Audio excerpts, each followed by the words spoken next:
Sometimes the person you least expect becomes the one who saves your life. Tonight, I'm going to tell you a story of a Texas police officer, a woman dedicated to upholding the law, who thought she had everything under control inside the jail she worked in, until a prisoner, a man she once arrested, whispered two words that froze her blood: "Don't talk." By the end of this story, you'll see how a convicted man's shocking discovery saved her life, turned the tables inside the prison, and left a moral lesson so powerful it will stick with you forever.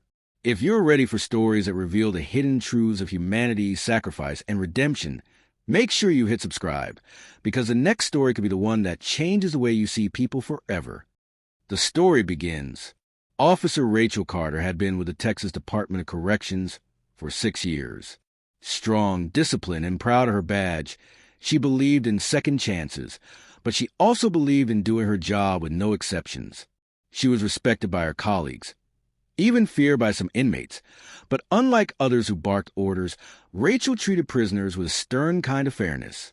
She didn't take bribes, didn't play favorites, and didn't look away when something went wrong.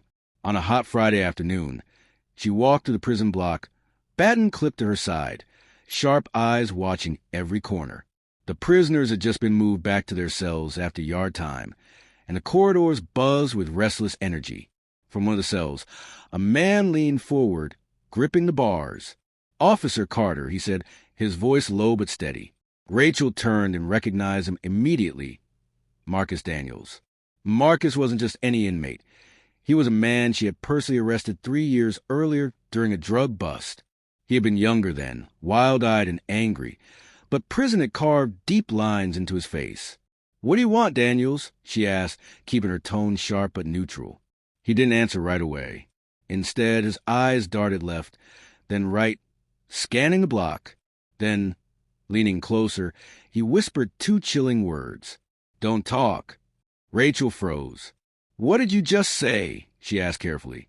"Don't talk," Marcus repeated. "Not here. They're listening." Rachel frowned, her instincts kicking in. Prisoners often played mind games with guards, some for amusement, some for distraction. But something in Marcus's expression was different.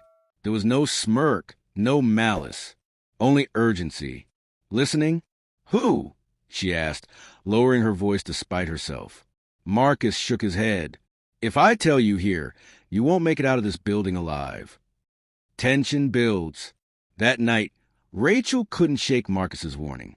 His words had burned into her mind. She told herself not to be paranoid, but every shadow in the prison seemed to lean closer. Every whisper behind bars seemed sharper.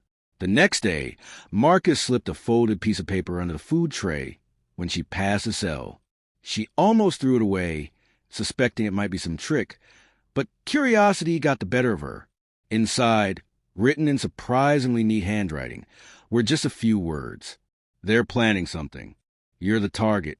Don't trust everyone in uniform." Rachel's stomach dropped. She looked around at her fellow officers during the next shift change. Could one of them be involved? She had always believed her badge meant loyalty, but now, that evening, she pulled Marcus aside during a transfer. "Explain," she demanded. "I can't give names," he whispered. "But there's contraband moving in this prison. Phones, weapons, drugs. Someone high up in uniform is helping it happen. And you've been getting in the way. They want to shut you up. Permanently." Rachel's pulse pounded. If this was true, it meant betrayal ran deep inside the walls she thought were safest. "Why are you telling me this?" she asked, skeptical. Marcus looked her dead in the eye. "Because once you arrested me straight. You didn't take a bribe. You didn't look the other way. You gave me a chance to face my mistakes clean. You're not dirty like the others. And maybe this is my way of repaying that." The turning point. Rachel didn't know who to trust. Reporting her suspicions could tip off the very people plotting against her. So, she decided to test Marcus's warning. 2 nights later, she changed her usual patrol route. When she turned the corner by cell block C, she spotted 2 guards she knew well, Officers Davis and McLean. They were whispering in the shadows, a cell door half open beside them. Rachel stayed silent, listening. "Shipment comes tomorrow," Davis muttered. "Phones and powder. We'll stash it in the laundry truck." Carter's been sniffing around. If she keeps poking, we'll make it look like an inmate attack." Rachel's chest tightened. It was true. Marcus had been right. Before she could slip away, her boots scraped against the concrete. The two men whipped around. "Who's there?" McLean barked. Rachel ran. The climax. They caught up with her near the exit corridor, blocking her way. Well, Davis sneered. "Looks like Officer Carter's been eavesdropping." Rachel's hand hovered near her baton, but against two armed men, she knew she wouldn't stand a chance. Then, from the shadows, Marcus appeared. Somehow, he had slipped from his cell during the chaos. "Don't touch her," he said firmly. The two officers laughed. What's a convict gonna do? But Marcus wasn't bluffing. He had picked up a piece of pipe, holding it steady like a weapon. "You lay a finger on her, and the whole block will know what you're doing," Marcus warned. "Every inmate here hates dirty cops more than they hate the law." The tension was suffocating. Rachel's heart pounded as the standoff stretched. Finally, McLean cursed under his breath. This isn't over. The two officers backed away, disappearing down the corridor. Rachel exhaled shakily, realizing how close she had come to being silenced forever. Resolution. The very next morning, Rachel contacted Internal Affairs, carefully providing evidence without exposing her source. Investigators moved quickly, seizing phones and intercepting the smuggled contraband. Davis and McLean were arrested, ironically, placed in the very cells they once guarded. As for Marcus, Rachel made sure his courage was noted in the official report. Months later, his sentence was reduced for cooperation.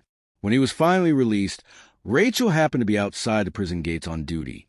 Marcus stepped out, squinting at the sunlight. His freedom returned.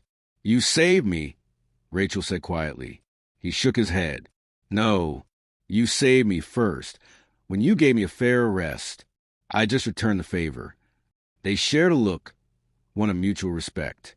Two people on opposite sides of the law, bound by a moment of truth that changed both of their lives forever. Moral lesson. And so the lesson is clear. Sometimes the ones we least expect carry the deepest sense of honor. Redemption doesn't always wear a badge, and betrayal doesn't always wear prison stripes. Trust is earned not by uniform or title, but by action. What would you have done if you were Officer Carter? Trusted prisoners' warning or dismissed it as a trick? Think about it, and let me know in the comments below.